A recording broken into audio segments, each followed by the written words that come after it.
Assalamualaikum warahmatullahi wabarakatuh. Alhamdulillahil wahidil qahhar, al-azizil ghaffar, mukawwinil laila wan nahar, tadhkiratan liulil qulubi wal absar wa tabsiratan liulil albabi wal i'tibar. Wassalatu wassalamu ala sayyidinal mukhtar Muhammadinil hadi ila siratin mustaqim wa da'i ila dinin qawim, amma ba'du. Alhamdulillahirabbil alamin. Pada malam hari ini Al-Fakir diberi kesempatan untuk membacakan sebelumnya tentang putra-putri dari Al-Imam Abdullah bin Al-Haddad dan santri-santri atau orang yang menimba ilmu dari Al-Imam Abdullah bin Al-Haddad. Abnaul Imam Abdullah bin Alawi Al-Haddad, putra-putri dari Al-Imam Abdullah bin Alawi Al-Haddad. Sayyidina Imam Abdullah bin Alawi Al-Haddad itu mempunyai 10 orang anak, 6 laki-laki dan 4 perempuan.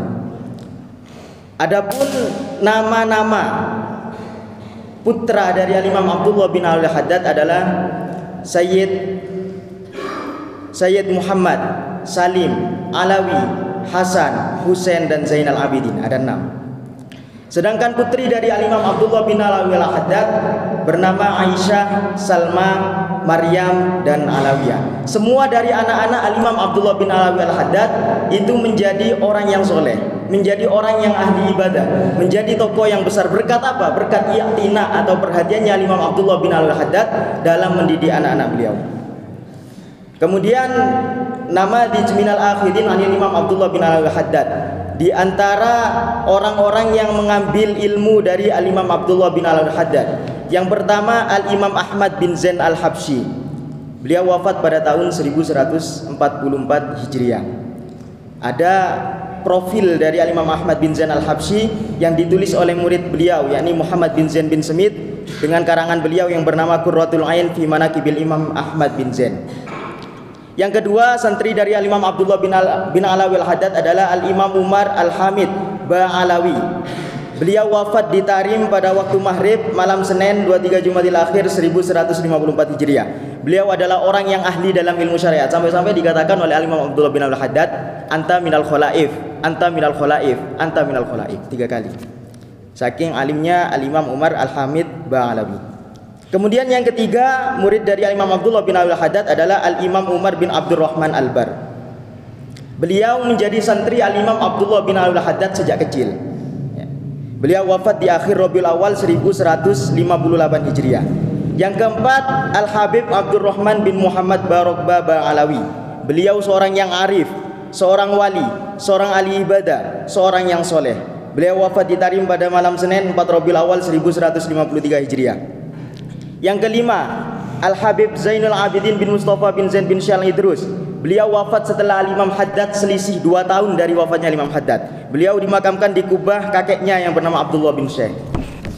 Yang keenam, As-Sayyid Alama Abdurrahman bin Abdullah bin Ahmad Bal-Faqih. Beliau adalah orang yang mutabahhir bi jamil ulum, orang yang ahli dalam segala ilmu. Sampai-sampai pengakuan dari Ibnu Sumaid, beliau sering mengambil faedah kepada As-Sayyid Alama Abdurrahman bin Abdullah bin Ahmad Bal-Faqih. Beliau wafat di Tarim pada malam Rabu 26 Jumadil Akhir 1162 Hijriah. Yang ketujuh, Al-Allamah Thahir bin Muhammad bin Hashim Bamangfun Ba'alawi. Beliau orang yang alim. Katanya Ibnu Sumaid, wala adun wahadan a'lamu minhu ala wajhil haq. Saya tidak mengetahui ada orang yang lebih alim dari beliau. Di muka bumi ini enggak ada orang yang lebih alim dari Al-Allamah Thahir bin Muhammad bin Hashim Bamangfun Ba'alawi, katanya Ibnu Sumaid. Beliau wafat pada tanggal 10 Dzulhijjah 1163 Hijriah dan dimakamkan di pemakaman Zambal Tarim. Yang kedelapan, Al-Habib Ali bin Ahmad bin Ali bin Salim bin Ahmad bin Husain bin Syekh Abi Bakar bin Salim. Ada kisah, beliau pernah meminta doa kepada Imam Abdullah bin Al-Haddad. Ud'ullah yarzuqni ibnan, katanya. Katanya Al-Habib Ali, ya Imam Haddad, doakan agar supaya saya dikaruniai seorang anak laki-laki. Katanya Imam Haddad, jamaah walaysa wahid. Kamu akan dikaruniai banyak anak laki-laki, bukan hanya satu saja. Ternyata betul. Perkataan dari Imam Abdullah bin Alawi Al-Haddad.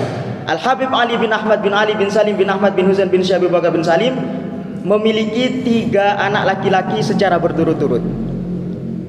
Al-Habib Ali wafat di Ainat. Yang ke-9, Asy-Syaikh Abdun bin Muhammad. Beliau terkenal seorang yang faqih. seorang yang soleh. Yang ke-10 Asy-Syaikh Abdullah Said Al-Amudi Shahibur Ribat. Yang ke-11 As-Sayyid Muhammad Abdul Wafa Al-Misri. Beliau pergi dari Mesir dan tidak kembali ke Mesir sampai beliau bertempat tinggal di Hadramaut hingga beliau wafat, tepatnya berada di daerah Bur.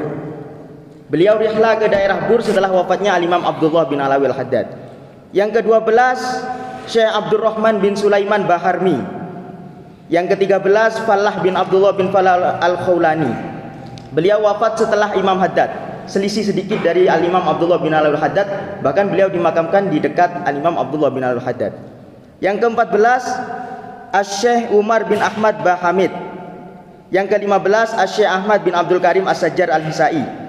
Beliau adalah orang yang mengumpulkan kitab Tathbitul Fuad, yaitu karangan Al-Habib Abdullah bin Alawi Al-Haddad. Beliau pergi ke Haramain setelah wafatnya Al-Imam Abdullah bin Alawi Al-Haddad, kemudian kembali menetap di Ihsa hingga beliau wafat. Yang ke-16 Asy-Syaikh Abdullah bin Shaleh Bakatir. Beliau wafat di Shibam. Tarjamat wa hadil akhilin al muhaddad di Indonesia. Profil singkat salah satu orang yang menimba ilmu dari Al-Imam Abdullah bin Al-Haddad yang ada di Indonesia. Siapa dia? Al-Habib Husain bin Abu Bakar Al-Idrus, luar Batang. Al-Habib Husain bin Abi Bakar bin Abdullah bin Husain bin Ali bin Muhammad bin Ahmad bin Husain bin Abdullah Al-Idrus. Beliau wafat di Ma'ikot, suatu tempat yang terkenal di antara Shibam dan Hazm di Hadramaut. Beliau dimakamkan di Jakarta, Indonesia. Beliau adalah seorang imam yang fadil, yang alim, yang mengamalkan ilmunya. Beliau menjadi tokoh besar berkat iktina atau perhatiannya Imam Abdullah bin Alawi Al-Haddad dalam mendidik beliau. Beliau pada awalnya pergi ke Jawa, pergi ke Jakarta bertujuan untuk berdagang. Namun Ainaya Robbaniyah telah menariknya untuk berdakwah bilhal wal maqal dengan tingkah laku dan perkataannya. Sampai-sampai banyak orang-orang kafir yang masuk Islam di Indonesia berkat beliau, berkat Al-Habib Husain bin Abi Bakar Al-Idrus. Bahkan ketika beliau sudah wafat, banyak yang menziarahi beliau. Sampai sekarang banyak yang menziarahi beliau.